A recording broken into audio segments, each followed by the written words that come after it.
beberapa kali saya menayangkan muhibin-muhibin yang tobat menjadi mantan muhibin. Ada beberapa lah konten saya membahas itu. Efek Kiai Imaduddin Utsman Al-Bantani. Dan ada yang mempertanyakan muhibin yang lain yang masih belum menjadi mantan muhibin.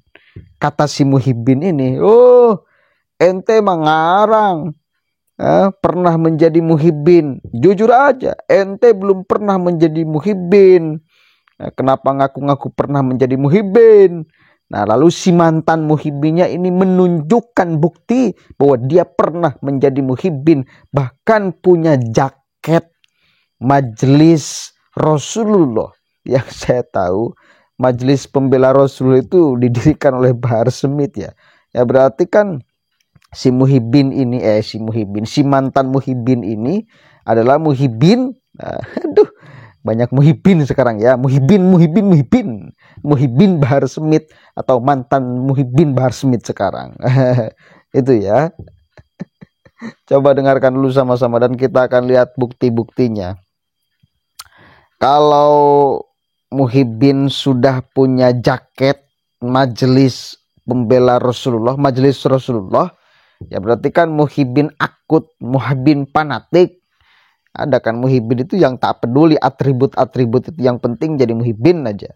Itu bukan muhibin fanatik, tetapi kalau sudah membeli atribut-atribut kemuhibinan. Jadi lucu ya, banyak kalimat muhibinnya. Kalau sudah membeli atribut-atribut kemuhibinannya, baru itu bisa dikatakan muhibin fanatik. Dan ini yang akan saya tayangkan adalah muhibin fanatik. Bukti muhibin fanatik, dia mempunyai jaket simbol muhibin Bahar Smith. Selamat ya Kang telah menjadi mantan muhibin.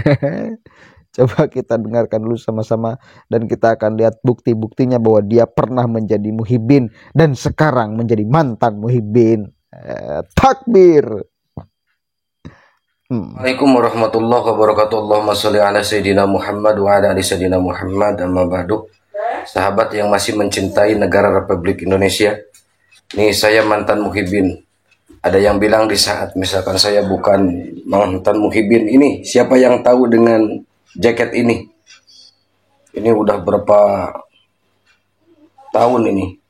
Kayaknya di 2010 sampai dengan sekarang berarti berapa tahun tuh? 12 tahun ya. Nah, mantan muhibin. Alhamdulillah. Nih, siapa yang tahu ini? Nah, satu lagi ini sahabat, sebagai membuktikan ya bahwa saya cuma mengaku doang mantan muhibin. Nih jaketnya. Istri saya pun saya belikan dulu. Nah, ini ada yang nitip silsilah tuh. Ya. Nih di depan ruang tamu saya. Perlu dinyalakan ya, sahabat. Nih, siapa ini yang di Malaysia ditangkap? Said Amin katanya. Nih, siapa ini? Nih, jualan ini nih, apa ini? Habaib yang kayak gini jualan. Ini siapa yang tahu ini? Wow. Ya. Kalau ini asli dzurriyyah Nabi. Satu lagi yang ini, siapa itu? Jadi sahabat, di saat kita objektif dengan informasi yang ada dan selalu menimbang berita yang asli, ya, insya Allah kita akan menjadi pribadi yang cerdas.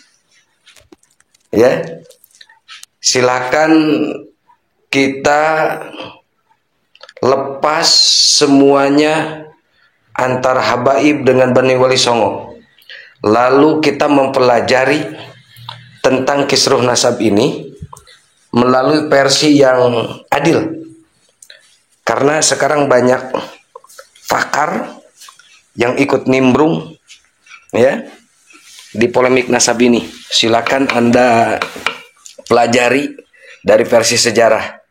Dr. Anhar Gonggong, Dr. Agus Sunyoto bagaimana menjawab dari banyak klaim dari kalangan habaib, dan itu bukan sebagai mukimat, atau pendukungnya Kiai Imad, bukan. Karena versi ahli sejarah Indonesia. Karena banyak bertebaran di media sosial, habaib-habaib yang tersebar di seluruh Indonesia mengklaim bahwa kemerdekaan ini adalah dari kalangannya. Itu yang terlibat katanya. Kemerdekaan ini ya atas habaib, itu kan kata Hanif Alatos. Ya. Terus burung Garuda Indonesia, lambang negara, diklaim oleh habaib. Merah putih, ya, sang pusaka itu diklaim dari habaib. Dan pakar-pakar ahli sejarah, ya, sebetulnya itu bisa membuka cakrawala kita semua, ya, karena pakar ahli sejarah Indonesia ini, saya yakin di saat kita dengarkan itu akan terlepas dari sentimen terhadap kalangan tertentu. Dan ini memang objektif mereka berbicara tentang sejarah. Apa kata mereka, ahli-ahli sejarah, yang selalu mereka klaim bahwa ini habaib, ini habaib, ini habaib, ini habaib. Semua mereka klaim.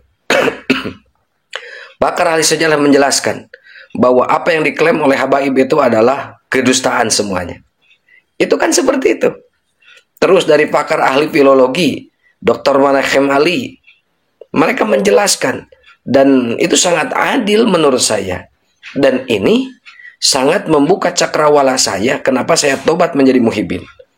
Nah, menurut Dr. Manahem Ali, ahli filologi, ternyata yang diklaim sebagai leluhurnya para habaib yaitu Ubaidillah, yang memang fiktif, tidak ada catatan sama sekali. Lalu mau dipercaya dari sisi mana? Sedangkan dari setiap generasi tidak ada catatan. Dari abad 4, 5, 6, 7, 8 muncul abad 9 akhir. Ya, bersepuluh berarti. Tiba-tiba muncul. Sedangkan tidak ada rujukannya dari mana. Data faktanya dari mana bisa dimunculkan. Dan ini bagi para ahli akademisi, ahli ilmu, yang jujur tapi ya, yang jujur, pasti akan sama mengatakan bahwa sosok Ubaidillah itu adalah fiktif. Karena di catatan generasi awal yang Sukhroh wal Istifadah itu, Ahmad bin Isa memiliki anak 3. Sayyid Muhammad, Sayyid Ali, dan Sayyid Hussein. Ada yang muncul juga, Sayyid Ja'far itu abad ke-6. Tapi tidak pernah muncul yang namanya Ubaidillah. Dan ini pakar ahli filologi, saya sangat membuka cakrawala termasuk hati saya. Dan ini sangat memang adil. Jadi saya mengenyampingkan dari mungkin tokoh-tokoh ulama yang membongkar tentang habaib ini dari kelompok Kiai Imad, ya. Tapi saya lebih cenderung melihat dari pakar yang adil, yang tidak ada kaitannya atau mungkin tidak pernah ketemu sebelumnya dengan Kiai Imad. Yang selanjutnya yang memang perlu jadi referensi untuk kita semuanya, termasuk saya semakin mantap menjadi mantan muhibin, itu dari pakar ahli genetik. Dan ini memang fakta. Seluruh dunia menyatakan saat sekarang sepakat bahwa haplogrup dzurriyyah Nabi itu Bani Hasan, Bani Husain, termasuk Bani Quraisy sampai Nabi Ismail, Nabi Ibrahim adalah J1, J2. Tapi kalau ternyata keluar haplogrupnya G, itu bukan dari Bani Quraisy. Apalagi dari Bani Hasan wal Husain, sangat jauh. Dan ini sangat membuka cakrawala pikiran saya, apalagi saat sekarang ini zaman modern. Karena ada keterangan kan, ikro kita baka binafsika, untuk membaca ini nih yang ada di dalam diri. Ini kan ahli-ahli genetik, salah satu untuk membuktikan mujizatnya, mujizat Al-Quran. Nah, ini video ini sengaja saya buat karena sudah mulai ada yang mengkarter bahwa saya pura-pura menjadi muhibin. Ini sebagai buktinya. Tuh, sampai kancingnya aja rusak ini, sudah nggak bisa dipakai karena saking lamanya. Begitu sahabat. Ya, di saat kita hidup di Indonesia, bisa ngaji sama ulama pribumi, bisa kitab sama ulama pribumi, bisa ngaji nahu, sorop, Imriti, Alfiyah, itu sama ulama-ulama pribumi. Lalu kenapa di saat polemik nasab ini muncul, Anda yang dicerdaskan mengerti agama, mengerti ibadah sama ulama pribumi, justru Anda menyerang ulama pribumi termasuk gurumu.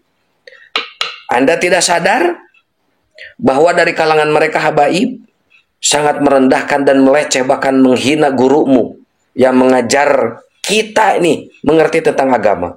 Apa mereka bilang? Belajar sama Habib yang jahil. Yang bodoh jahil itu. Itu jauh lebih mulia daripada belajar sama 70 kiai yang alim. Bayangkan itu. Habib yang bodoh, yang tolol, yang nggak ngerti agama. Itu dimuliakan derajatnya sampai mengalahkan 70 kiai yang alim. Itu kan penghinaan. Wahai Muhibin, gurumu dihina. Kau yang sampai seperti ini dididik sama ulama pribumi. Gurumu dihina. Kau diam saja. Sedangkan pakar-pakar sampai di dunia menyatakan bahwa mereka bukan durian Nabi. Kau kalau bela mati-matian betapa bodoh dan tololnya. Begitu sahabat. Ya, satu lagi sebagai penutup.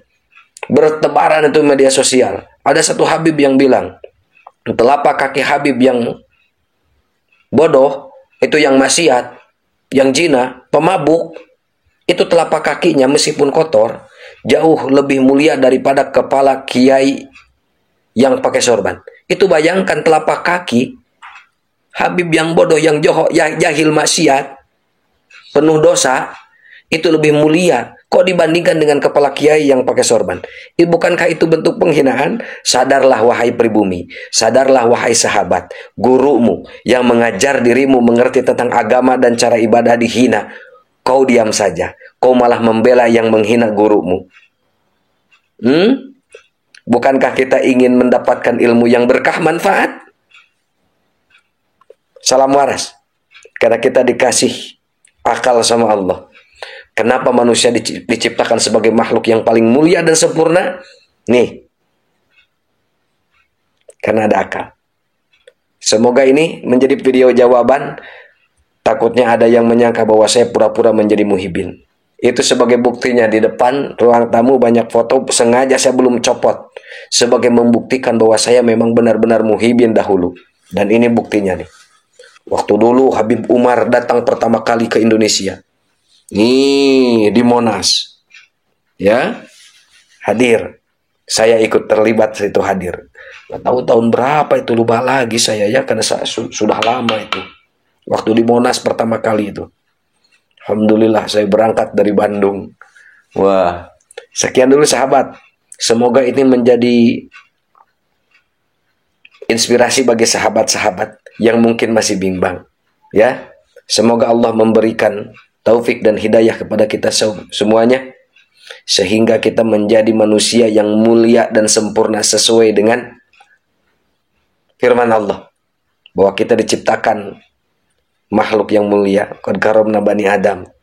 Jangan kita merendahkan diri di hadapan sesama manusia. Toh sama-sama sebagai manusia. Boleh kita merendahkan diri sebagai bentuk hormat, tapi kepada seseorang yang memiliki ilmu. Karena Allah memuliakan ilmu. Ya yarfa'illahu alladhina amanu minkum walladhina utul ilma darajah. Nama yakhshallaha min ibadihil ulama. Seperti itu sahabat. Ya, kita boleh hormat atau merendahkan diri kepada guru, karena itu sebagai bukti, karena guru menurut Imam Ghazali itu masuk sebagai orang tua kita. Karena orang tua kita itu menurut Imam Ghazali ada 3. Orang tua kita biologis, mertua juga guru, dan kita disuruh untuk menghormatinya. Begitu sahabat, ya. Semoga bermanfaat.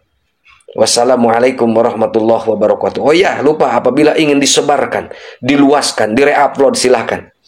Saya persilakan. Saya tidak akan diklaim sebagai hak cipta. Silakan. Semoga ini bermanfaat. Banyak bukti ya bahwa pribumi yang diajarkan oleh ulama-ulama pribumi malah menyerang ulama pribumi yang mengajarkan dirinya mengerti tentang agama. Assalamualaikum. Oke, jelas ya. Pokoknya hidup mantan muhibin. Ya jelas dia mantan muhibin akut tuh. Ya, muhibin akut, muhibin fanatik.